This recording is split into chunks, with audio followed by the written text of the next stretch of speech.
how do you convert any location into a studio? And then what do you look for? How do you maximize the light? How do you understand the location? How do you pose people? What do you do when you're counting? Sorry. They're all things that I'd like to actually do. If that's exactly what's going to happen here, I'm going to talk about what I believe to be the 5 steps to a great photograph. 5 steps, what are they? Well, number 1, what I used to do is I always used to find a great location. There's a great spot, let me shoot there. Now I say, where's a pocket of light? Where's the beautiful light coming from? So that's what I do. I'm always looking for pockets of light. Now, you might say, well, Jerry, you're talking about the ice light, which is a continuous light. That means, wouldn't you put that wherever you want? Isn't then light, wouldn't that be an anomaly for what you just said? Well, yes. Let's say, for example, a location attracted me and there was bad light. I'm going to find the good light or create the good light. Whether it's with a reflector, whether it's with a continuous light, whether it's with a speed light or a flash. But let's take it from scratch. Number 1, I look for a pocket of light. Number 2, I'm looking for a great location. At the start of my career, what I used to do is I always used to go against the location, against the wind, against the tree, against the fountain. Now I'm normally away from it, and then I squint and I see what it looks like, what it feels like out of focus. Number 3, I pose people. I unashamedly pose people. I have no problem in doing that. I think it's a lost art. I think many of us are scared to pose people. Would you agree with that?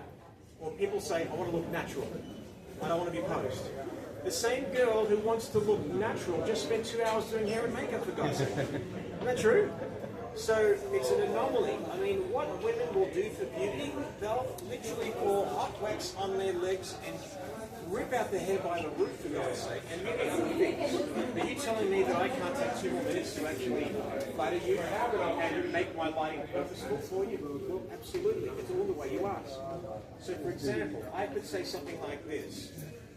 Can I pose you? Is that okay? I want to pose you. Is that cool? Or I could say, as beautiful as you are, I can make you shine brighter than ever before with a simple direction. Would you like that? It's a nice way of saying it. No. Make me look ugly, please. It's not going to happen. People respond to certain different ways of speaking, different kind of verbiage, but everyone wants to bring out the best of themselves.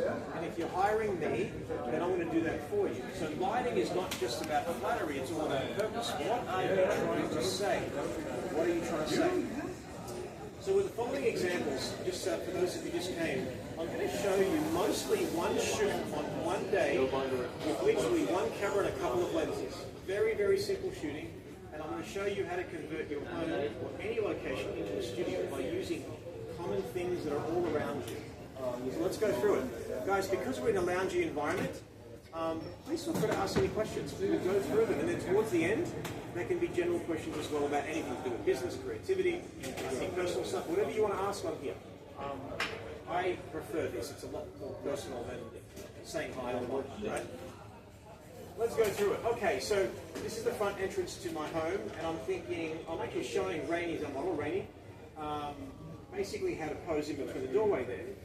So what do? I give her that beautiful hourglass feeling. So I turn her body on a bit of an angle, and then I point her toe towards the camera, I slide the heel back in, I bend her knee, I bring the shoulders back, lean the chest forward. So now we get a nice curve. The weight should be on the back leg, not the front leg. If it's on the front leg, this is what's going to happen. So if you can put the weight on the front leg, that's a problem. So let's start again, right? Ready? How about you, Dylan? Are you going to copy me? So now the easiest way you can pose someone, by the way, is get them to mirror you. So what's your name? Tamara. Tamara. Okay, Tamara, so you're going to mirror what I do exactly. Ready? No, if your reflection did that, you'd freak out. Yeah. No, that way. No. Yeah, so your reflection will be doing that, right? So I would say to any people that I photograph, hey, mirror me all day. So if I said mirror me, and I did this, perfect. Okay, so copy that. No, the other foot. Yes, if we went up to the mirror, you see the foot will be there. Okay. You got the dyslexic in the So, point the toe towards me, slide the heel back in. Your weight's on your back leg, right? Bend the knee, shift your butt back, arch your back, shoulders back, lean your chest forward, chin to the outer shoulder. See how that looks feminine, even on me, as a guy? So what I'm saying is this creates curves. you have a narrowing point here, a narrowing point here, and the bust and the hips and everything like that. So what we ask after is a beautiful S-curve, which you may have heard of before. But the way we do it, make it a discipline. Don't just stand there and jump into it, because you might put the weight in the back leg, you might expose a thicker part of the thigh. So I just say relax, turn, point the toe, slide the heel back in, bend the knee, shoulders back, eliminates pinches of skin, arm off the body so we don't get that flat arm. Doesn't matter whether you're plus size or tiny, no one likes a flat arm. So arm off the body, and then we lean forward. If we lean forward, then our face is closer to the camera. And we want the face close to the camera. We don't want feet or hips or anything else, unless you're doing a shoe commercial, and that's part of the idea. In case you just joined us, guys, we're doing a really cool demo. My name is Jerry Ghionis, a Nikon ambassador, or Nikon ambassador, and we're doing some really cool ideas on lighting and posing and how to bring it the best in any situation. All right, let's go through it. So posing is very, very important. So I'm showing her what to do. Now this is the shot that we got. So you see those beautiful curves. I've got narrowing points here, here, and here. Now we've got beautiful speckled light everywhere else. And then I just change it up a little bit. I bring her face up to the light a little bit more. And that's looking really cool. And then I'm thinking, if I actually open up these pieces of glass, then I'll get that strong shadow that was on the tiles on here. You see how much more dramatic that is? And I'm saying to you that I didn't just go to the door and see that straight away. I sort of did what was obvious. Opened up the door, photographed, and I'm, wait a second, that shadow's there. Why am I not getting the same shadow? Because the diffuse glass was diffusing and meshing this light in. Then I posed her with her arm up. Do you see that that glow of light's hitting her face now? So that glow of light is acting as a reflector. The light's hitting the back of her, and that becomes a reflector. So then I get wired. So wired and running out, and then I'm positioning in a way where I've got their legs backwards. So let me explain something. Anyone here photograph for a living, or photograph like part-time, full-time? Yeah? Okay. Have you ever done a walking away shot, looking back at the camera shot, and it looks a bit sucky? And you don't know why? I'll tell you why. Okay? Okay, this is what's going to happen. So this is what happens. So let's say you're the camera. All right, so I've got the escort arm. And now what I want to do is this. I want to get this lady, this leg, we're going to bring it forward. Okay. Now, try to look back. You can't. Okay, not better. Now, let's get this leg, bring it back. And now look back. No problem. My energy is shifting to the girl I'm married, the girl that I love, so to speak. Her energy is shifting to the man she loves, so to speak. So that's why you open up the stance and bring it back this way. Now, if you want us to suggest me and feature her, then use it to your advantage. My foot goes forward, and then her foot goes back, then she can look over the camera and you're getting a silhouette of me. Okay, walking shots, let's do this. A good walking shot, you know what I used to do? Hey, walk to the camera! Right? And then you start walking. And then the feet just go anywhere they go. But you've got to understand body language. If this foot and this foot go that way, where is my energy shifting? This way. Well, I love this person. I love a person back home, but this is not theoretical, right? And you do too. Okay, so now, if we do this, then my energy is shifting this way and her is shifting this way. Therefore, this will be a more effective walking shot because it suggests intimacy. Does that make sense? So what I do now is, I don't even get them to walk. And now let's say the lighting is coming from this way. Well, how do I get the faces in a good position? I pick out something in the environment. So look at the top of that tree. So she looks there and the lighting is on her face beautifully. I need emotion, so I say, hey Jerry, talk crap into her ear. So escort arm. And then I just talk crap into her ear. I don't know, sing Bohemian Rhapsody, do something. So now I've got both of our faces into the light. I've got the emotion from the faces and the body. Does that make sense? All by a simple understanding of posing. Does that make sense? There are so many things like this. Do you like these kind of tips? Yeah. You want me to keep on going? Okay, we'll keep on going. Let's do it. Do you want me to give you an idea of how to never run out of poses ever again? Yeah. Okay. Here's what happens when you pose people. When you pose people, you're dialing the same phone number. Now, does that mean as a metaphor? Well, let me explain. A phone number, what is it? How many digits here? 9 digits? 9 digits. So a phone number here is a series of 9 digits, and if you change one digit, there's millions of combinations as we all have a different number. So what you do with posing, if you're photographing a heterosexual couple and you're doing pose number 46, next week you're doing pose number 46 and saying, I'm running out of poses, but you're doing the same thing. It has to be for flattery, for purpose, for body type, for angle, for texture, and so on and so forth. But let's assume the lighting is fluttering everywhere. And let's now assume that we need to adjust something to just change the destiny of the pose. So let's do it. So let's do the very first pose ever invented. You ready? Can I put my hand around your head? Okay. And put your arm around my head. Okay, hold my hand. All right, turn your hips towards me. Okay, first pose ever invented. Okay. Now, can I put my hand on your head? Okay, put your hand on my hand. Okay. This is the first pose ever invented. Now, what we're going to do now is treat every digit as a phone number. So if this is a phone number, this will be 1, 2, 3, 4, 5, 6, 7. Now watch what happens.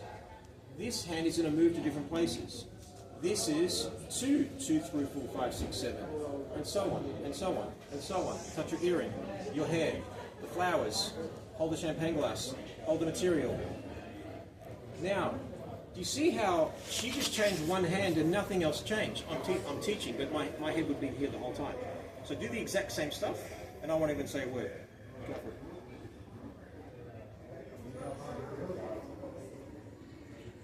Okay, great. 10 poses. Now, forehead into mine, doing the exact same thing. Go for it. Boom, boom, boom, boom, boom, boom, boom. I could put my forehead into hers, and the exact same thing could happen. Go for it. 30 poses. What you're doing is you're dialing the same phone number. You've just got to work out what you're trying to say. Don't think of posing as a pose, as this is just a skew number. It can't be like that. What are you trying to say? I'll give you another example on some common mistakes that I see in posing. When you get a couple to kiss, you know what we do? We get them to face each other. Hey, go for a kiss. Do you agree, right? I used to do the same thing. Guess what happens? If photographing a hetero couple, 9 out of 10 times, the guy will do this. Is that true? Yeah. I don't know what it is. It's an animal instinct. Oh, I want to protect what's mine. I don't know. And the problem is, like, I'm 51. I'm receding here a little bit in the back. I don't want like a bit of see-through bit in my hair showing. Like, you know, I've got quite a bit here, but damn it, I don't want this showing. Also, I want to see the kiss. I believe a kiss is a softer, feminine sensibility, so I want to see her face on the outside. So here's what we do. A good kissing shot is slightly done over the shoulder of the guy, assuming you're photographing a hetero couple. So, I want you to remember, if you're posing someone like this, they're on a turntable. Slightly over my shoulder. Now, because I'm taller, I just bring my one foot back. She tilts her head this way. Now, we go nice and close, and let's just pretend like go nice and close like we're about to kiss. Do you see how that's a softer way of doing it? Now, if she was plus size, would I photograph her plus size like this and have bigger arms showing here? Would I do that? I wanted to soften those arms, so I would do this. And maybe photograph from that angle. Does that make sense? Would I photograph plus size with me holding from behind like this? But what happens if I wanted to do a hugging from behind shot? How else am I going to do it?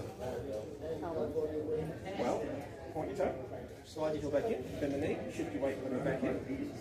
Now, by the way, you see how I ask permission to touch? Even though we're friends and we've developed trust, I never touch a woman anywhere unless I ask permission. For posing demonstration, because my wife's not here, I'm going to grab her own hand, put it on her own hip, and then push her hip back. Because I'm not touching her hip, she's touching her hip. Now, this hand, watch this, I'm plus size now, right? She's softening my arm, hold my hand, and push that arm back. So, in this case, she's plus size, as in plus size. Makes sense? So there's always a way. There is always a way. Dipping shot. Have you ever done a dipping shot that looks funny? Here's why it looks funny. Now, she's a dancer, so she's probably going to overreact with her incredible dancing skills. But anyway, so now you can probably tell us the dancing way to do it, but most guys get it wrong by doing this. They feet is so close, and then you say, Jerry, dip her, and then she dips, and I don't know what I'm going to do. So I need to counter leverage her body weight. So I'm going to put my leg over this way, and then I can dip her properly. The problem is, when I do that, I naturally will twist her, and now her hips are close to the camera. Well, what we want is where she ends up is going to be good for the shot. So the same way the good kissing shot is done slightly over the shoulder, a good dipping shot starts over the shoulder of the girl, assuming a hetero couple, right? So over here, and dip, and then now we become parallel. Make sense? And for a normal couple, they wouldn't be so perfect. Make sense? So that's what you would do. If she was plus size, and I was thinner, but I wanted to sort of meet them up in the middle somewhere, then I would do the same thing by doing this one. You see how I'm just softening everything? I'm just bringing the scales together a little bit nicer, if that makes any sense. Cool. Thank you very much. Any other problems with posing that you've ever had? That, since we're on this particular topic, obviously we'll show you more stuff, but is there any kind of posing that you've struggled with? You think, damn it, I always wanted to ask. Now is your time. I'm right here for you. Guys, girls, couples, anything. Yes, tell me. I think it's nice to maybe talk about the angles on if a man's body doesn't feel like it's in its best shape, right, how to have him feel more flattering angles and perfect. Okay. So, I'm a good example of that. I wouldn't call myself super fit. Like, I'm a 10. If Brad Pitt was a 10, maybe a 6.5. I'm 10 through my wife's eyes. I'm happy with that. That's totally cool. But in other words, I could be slimmer. If I stand the wrong way, I can get a gut. If I sit the wrong way with my head, I can get a double chin. Most people think that standing up straight is a good thing. By the way, I'm just being pragmatic about it. Don't think I'm like rocking in the shower and crying every day. No. No. So if you stand straight, then your face could go too straight. You start to do this, and then this can come out. So the faux pas in body language for me is I discount a lot of things that I've read over the years. I don't believe that's the correct way of posing a guy. Because if you're just standing straight, shoulder length apart, there's no finesse to the guy at all. If the S curve was the girl, S is a letter, the guy here is an I. There's a line that's a dot. I want him to be a V or a C. Let me show you both of those. If I just lazy Susan my body on any angle, let's say this one, and then I don't think about my legs, all I do is I just bend my front knee, or put all my weight in my back leg, and then I concave myself with my chest. With jeans, I would do a relaxed fist like this, bring my shoulders towards the camera, and because my shoulders are now down a little bit, I'm not going to look at you like this, I'm going to bring my chin up a little bit. So this is going to be a bit more flattering for me. Does that make sense? Now, how much you go, depending on how big the person is. Then you can crop the awkwardness out. Another pose I like for a guy, see why this is good? Because it gives me a narrowing point. My shoulders look broader because this has got something to compare it to. It's like a peak in a valley. If I do this, I love this shot for a guy. Very confident walking pose, and then I just do this. This just breaks the monotony of the legs being parted, and then I just do this. I lean forward, and I can just look away. I can even do something cool with my hands. I can just adjust my collar, adjust my ring, adjust my watch. I can roll the dough. I don't know why that works. Just sort of roll the dough. And then, you think of every James Bond movie ever made, when he's in a fight in a suit, he'll just be cool. There's the idea for the shot and the pose. Makes sense? See, guys, we just want to hang. You've got to hang. Not. You're blowing the balloon up too much. It's like... roll it out. Make sense? And... if you're watching this, all around it. It's off. You should have recorded it. You should have recorded it. I was taking photos. I'll do it again. There's a video. I like to do random shit like that. Okay. Okay. Sitting down. Sitting down. We talked about the V. I just showed you the V. This is the C. Ready? Okay. Now, don't do this. I look like a nerd. I look like, remember that soccer photograph that you do? We all do the same thing. Also, never say spread your legs to someone. I did it on my first wedding to a bride. It sounded so terrible. Can you spread your legs? I didn't mean it in any other way than I just wanted you to part your feet or part your knees. That's what I say now. Part your feet, part your knees. Easy way of saying it. Lazy Susan this way. Hang your body. This is the C. So now I've got somewhere to put my hands up, and what I normally do is bring this foot forward, that foot back. If I do the opposite, I've got nowhere to go. This is okay, but I'm exposing the crotch, not a big deal. A bit of shadow, maybe perspective, but I prefer this because it also hides the gut. Make sense?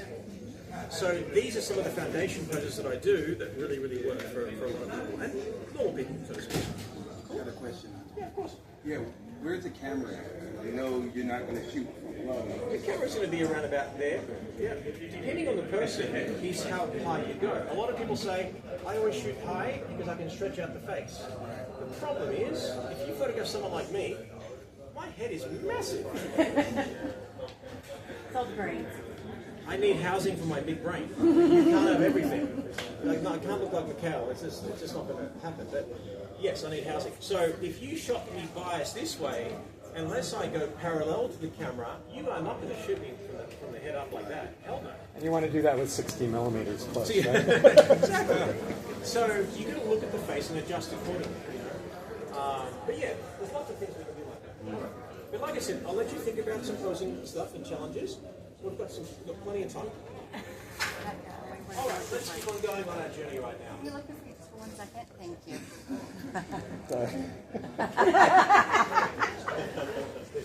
Okay. You see how just one little change of, like, once you sort of start baking a little bit, see how much of a difference that is to that previous shot that we did, the very first one, where we had no shadow here, we had no highlight reflecting off her arm on her face. And then the cool thing is you can discover white on the left-hand side. And you see how a narrowing point for a guy is also good. You know what I mean? When a guy walks to you like this, hey, bada bing. It doesn't. I know all about that on this side of the country. It doesn't work. It's just not elegant. Even like the catwalk style that everyone does. It's the same with the guy, just not as pronounced. Just one foot in front of the other. Give me a narrowing point. This is where you click. This is where you click. Just before the foot goes down. Keep it stationary. So then you can basically just drop closer. This suburban area. And this is using his face as a reflector on her face. Okay, so now I'm photographing him on his own. So I wanted to just change the composition a little bit, so I just went a little bit to the left. Just like that. And how important are the gaps where his arms are? Because if you don't have any gaps, you might feel like he's that wide. Same with the girl for that matter. No matter how slim, no matter how plus size, doesn't matter. You want breathing space between body parts, if possible, based upon the shot that you're doing. So those gaps are what we're talking about. So then I'm thinking, well, wait a second, before we move Wyatt out of the way, I can do something similar where we featured her, had a suggestion of him and vice versa. And I quite love the fact that we can just get rid of him here and just drop this image, and that would be an awesome image on its own as well. Just trust me, guys, that it doesn't matter what your home, your environment, you can take some great shots. It's funny because today,